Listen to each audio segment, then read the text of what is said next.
In the last video, we talked about the 5 things I loved about Old Big Red. Well, in today's video, we're going to talk about the 5 things that I hate about Old Big Red. To start this off, the first thing I absolutely hate about this truck is the amount of rust and rot it has. Now, this is one of my favorite generations of the Ford F100, but unfortunately, this specific one has a ton of rot. If you look inside here, there's actually a few spots where you can end up seeing the ground. To be honest, if you get in this truck, it's almost ready to be Fred Flintstone if you've ever seen that. And besides that, there is a lot of rot on other places of this truck. For example, our bed.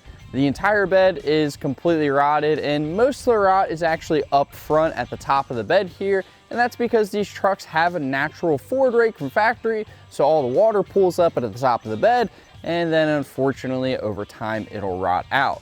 Besides that, they recorded the last video, our hood has finally decided to start falling apart. The back driver's side corner of it is completely separated, so the hood doesn't really close anymore, but that's the least of our concerns.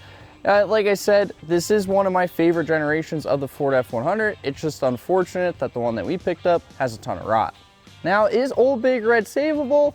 Well, almost anything is really savable if you have a pocket full of money and a ton of time. Is that something that we're gonna end up doing? Probably not. The next thing on my list is the factory suspension setup on this generation Ford F100. Now, like I said, this is my favorite generation, but that's mainly because of its looks. The suspension from factory on these, honestly, it kind of sucks. Now, obviously, it's gonna depend on what you wanna end up doing with your truck. What I usually like to do with these trucks is I like to slam them. They honestly just look great slammed, and I'm never gonna actually use it to haul anything or be a workhorse, so why not throw it on the ground? Now, to slam one of these on their factory suspension, it's not really the most efficient way of doing things, and you're not really gonna get a good, comfy ride out of it. So the best thing to do, in my opinion, is to take this entire shell of the truck and put it on another frame of a car or another truck, where you can have a lot more aftermarket part options so you can lower the truck correctly, and in the end, still have a decent ride quality. Now, this next item is something that you can all probably agree with, and it's this ugly visor that's screwed into the top of our cab. I don't know why they put this on here or what the purpose was for. Maybe it was just to keep the sun out of their eyes, but either way, it's super ugly, and the way that they installed it to the cab is possibly the worst way they could have. Well, if you don't know, this visor is installed with a ton of rivets and some type of sealant to hopefully keep water out of the cab, which completely failed because a ton of water still gets into the cab of this truck, and it's not because of the broken window. You can actually see water leaking straight down onto the dash.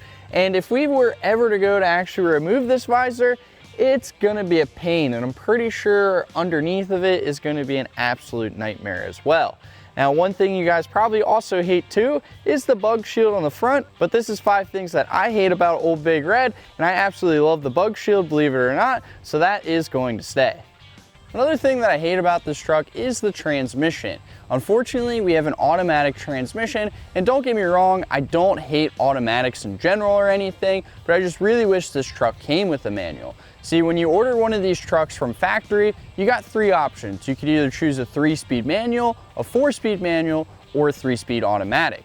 So if you've never actually seen a manual truck from this time period, then you wouldn't know where the shifter is. Well, the shifter is actually on the steering column versus like our modern day cars, we usually have the shifter down in the center of the vehicle. Now, that's the main reason why I actually wish we had a manual truck, so that way I could show all of you guys that have never seen that before.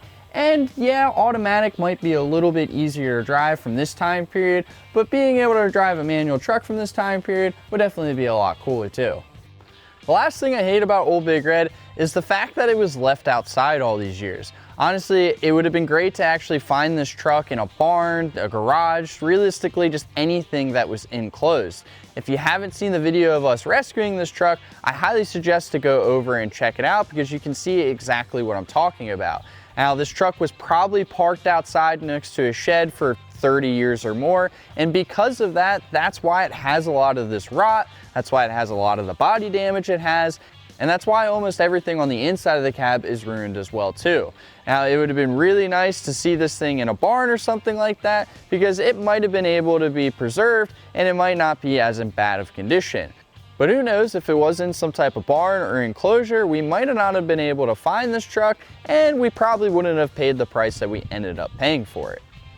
Before we end the video off, I just want to give a big shout out to all of you guys that have been watching this series and loving this series. I've been reading all of your comments on all of the old Big Red videos, and I have been listening to them. So in the next video, we're going to get battery terminals in this thing, a new battery, a carburetor, and a couple other small things to hopefully be able to get this thing running and idling, and then hopefully drive it around the parking lot. Now it's time to drop a gear and disappear. Don't forget to like, comment, and subscribe. And as always, if you need any classic truck parts, just click our link down below in the description.